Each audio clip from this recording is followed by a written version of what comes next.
particularly after this pandemic outbreak, suddenly the word supply chain has become so common, right from the prime ministers to the cobbler outside your housing societies. Everybody knows what is the supply chain from the experience of disruptions. See, the things which you need is not apply, is not available. So this is because of supply chain disruption.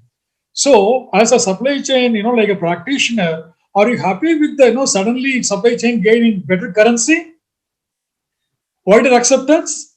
Unfortunately, it is true that, the disruption and the COVID caused people to understand the importance of supply chain. Because all along, people never thought through this entire process as to how manufactured goods reach the nearest store. Nobody ever thought about it. They thought it was a process which happens by itself by magic, and it does not happen, and it requires a lot of effort to reach there when the demand is there. So it is a fact that everybody today is aware of this particular subject and topic and the importance of it. But of course, it needed, unfortunately, a situation like COVID for us to be aware of it. To a large extent, maybe this comment is slightly critical of the government. Sudden clampdown made people realize, why clampdowns don't work in a situation and how supply chains get disrupted. And we had not thought through that entire process before the clampdown was announced. So to a large extent, yes, the Prime Minister's office and other offices also became aware of this, basically because material stopped moving and people started having very tough times. So unfortunately, that's the thing. Are we happy? Yes, I think finally some recognition, even through a negative situation for professionals in this industry.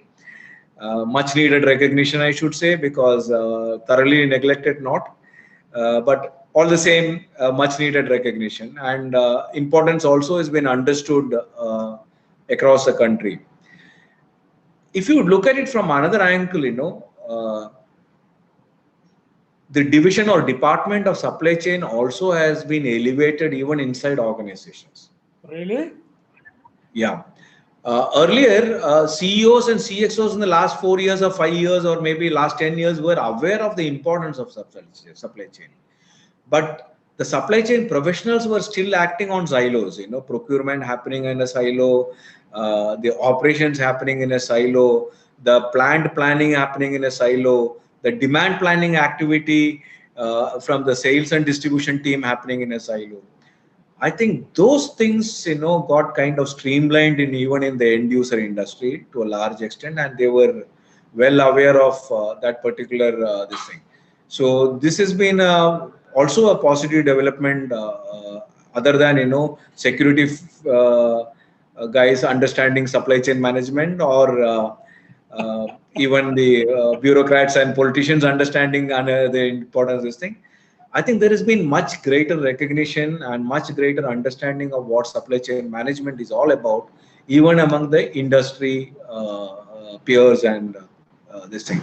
So that also is a much welcome development, because as much as sales and sales is important, supply chain planning, distribution is equally important. That's something which came forth during this pandemic. We all talk about the supply chain disruption, and like many big companies, the end users, they all have risk managers, chief risk officers, and those kind of a thing. Okay, I mean, did they really anticipate this kind of a disruption running into months together back to back? Did they factor that, or something was missing? They were never prepared for this kind of a lengthy disruption, and in the context of single supplier, whole dependence on China. See, this nobody could have anticipated such a long disruption, number one. And number two, nobody could have anticipated such a strict disruption also. If you look at it, when China went on lockdown at the end of January, literally everything ran dry. In the sense, whatever was there in the pipeline inventory, that was running. And once in March, when we went on this thing, that pipeline inventory also kind of vanished. And there was no material whatsoever. Is it a lack of foresight? Maybe partially, but is it a lack of foresight? Always, I think what happens is human mind gets used to certain things, and last 20, 25 years, there has been no disruption whatsoever. And things were working hunky-dory all along. So nobody could have anticipated something like this happening. And so maybe that I would say is uh, what a reasoning for not having planned for such kind of emergency or such kind of disruption, absolutely. But having said that, most of the organizations immediately had business continuity plan renewed, and most of them were already planning, even when the lockdown or unlock process were on, many of them were planning for alternate source of supplies, organizing alternate source of supplies, even at higher cost, and also planning long term in terms of having greenfield projects and brownfield projects at various places. So to a large extent, yes, industry did not anticipate it. That is because there has been no disruption ever of this kind. That this is a kind of rare event which really happened, which is of global consequence. And second, many of them, they definitely pulled up their socks and planned for alternate sources, and that plan is happening. So, and for anybody to have alternate sourcing to happen, it generally take quite some time. It does not happen overnight. Specifically, supply chains today are global, and there are uh, hundreds and thousands of what you call vendors and sub-assemblers in each and every product, and for each of them to find alternate sourcing this thing is a very difficult thing. So it's going to be slightly long-term process, but I think organizations are on the job.